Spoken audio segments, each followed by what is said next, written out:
आज हम जानेंगे फाउंडेशन बोल्ट के बारे में। फाउंडेशन बोल्ट है क्या? फाउंडेशन बोल्ट एक प्रकार की युक्ति है जो मशीन के वाइब्रेशन को रोकता है। मशीन वाइब्रेट करता है। कोई भी मशीन अगर गति में होता है तो उसमें कंपन होती है।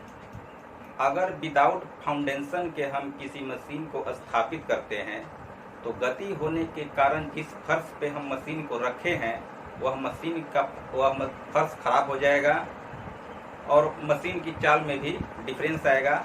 मशीन भी खराब हो सकता है या टेढ़ा हो सकता है। इसलिए किसी भी मशीन को अस्थायी रूप से सुचारू तरीके से चलाने के लिए फाउंडेशन का होना अति आवश्यक है।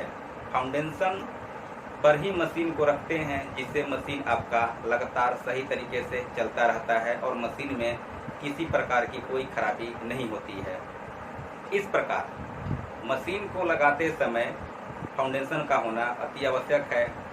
फाउंडेशन के लिए बोल्ट की आवश्यकता होती है जिस बोल्ट में मशीन के बेस को अच्छी तरीके से कसा जाता है। उस बोल्ट के बारे में हम जानेंगे। जिस फाउंडेशन में बोल्ट का प्रयोग होता है उसका नाम है फाउंडेशन बोल्ट, जो कि अलग अलग प्रकार की होती है।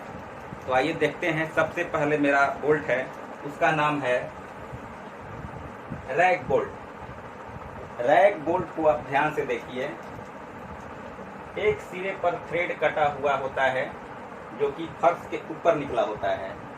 एक सिरे पर थ्रेड कटा होता है जो कि फर्श के फाउंडेशन के ऊपर निकला होता है और दूसरा सिरा तिरछा टेढ़ा मेढ़ा अनियमित आकार में बना होता है। हम इसे फर्श के अंदर डालते हैं और उसके बाद ऊपर से हम इसमें कंक्रीट, सीमेंट, बालू डाल देते हैं।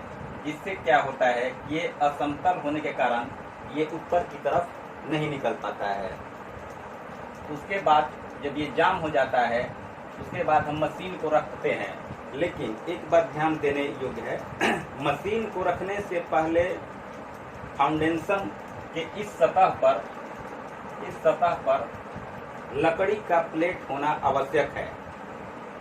लकड़ी में थोड़ा सा स्प्रिंग एक्शन होता है, इस कारण मशीन के वाइब्रेशन को रोकता है। इसलिए लकड़ी का प्लेट लगाना अति आवश्यक है मशीन रखने से पहले। तो इस प्रकार ये रैग बोल्ट काम करता है।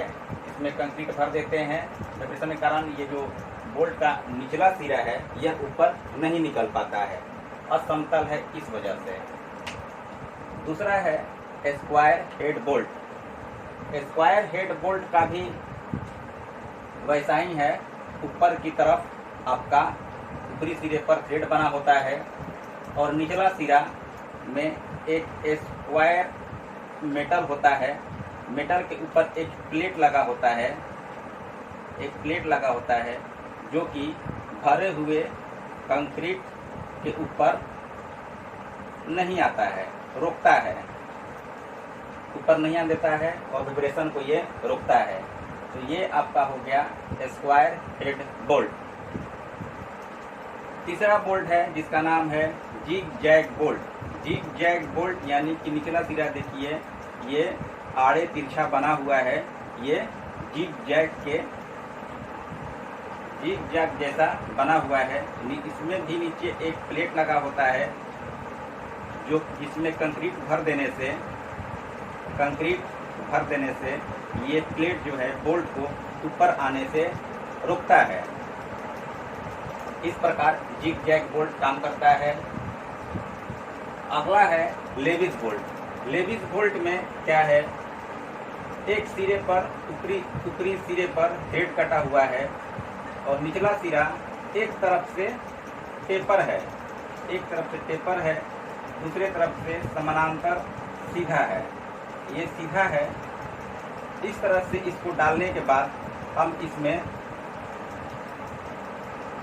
कंक्रीट भरते हैं। लेकिन कंक्रीट भरने से पहले हम साइड में की यानी एक प्रकार का लोहे का टुकड़ा है, चाबी जो है इसमें डाल देते हैं।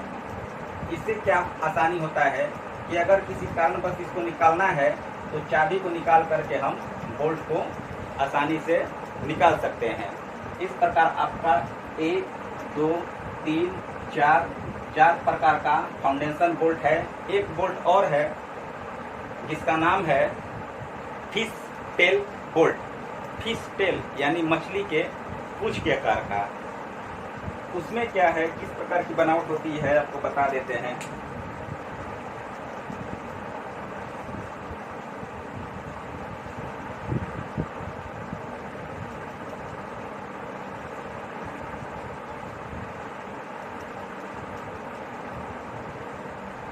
ऊपरी सिरे का बनावट ऐसा ही होता है।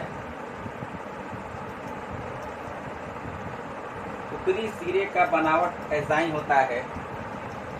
निचले सिरे की बनावट में इस प्रकार से मछली के पूंछ जैसा बोल्ट को यहाँ से अलग कर दिया जाता है। तो ये जो है आपका है फिश टेल बोल्ट।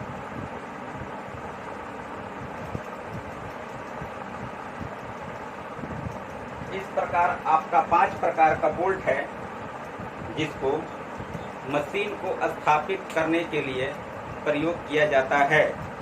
अगर विदाउट फाउंडेशन का हम मशीन स्थापित करेंगे तो वाइब्रेशन के कारण आपका फर्श खराब हो जाएगा और मशीन तिरछा हो सकता है, जिससे दुर्घटना होने की संभावना है।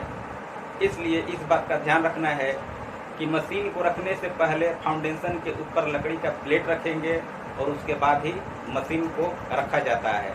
मशीन चाहे छोटा हो बड़ा हो, जिस साइज का हो, विदाउट फाउंडेशन के हम किसी भी मशीन को स्थापित नहीं कर सकते हैं। ऐसा करना दुर्घटना का कारण हो सकता है। तो इस प्रकार से आपका 5 फाउंडेशन बोल्ट है, जिसको आप लोग ध्यान से पढ़ लीजिएगा चित्र के अनुसार। बाकी विशेष बातें कल के क्लास में। Thank you.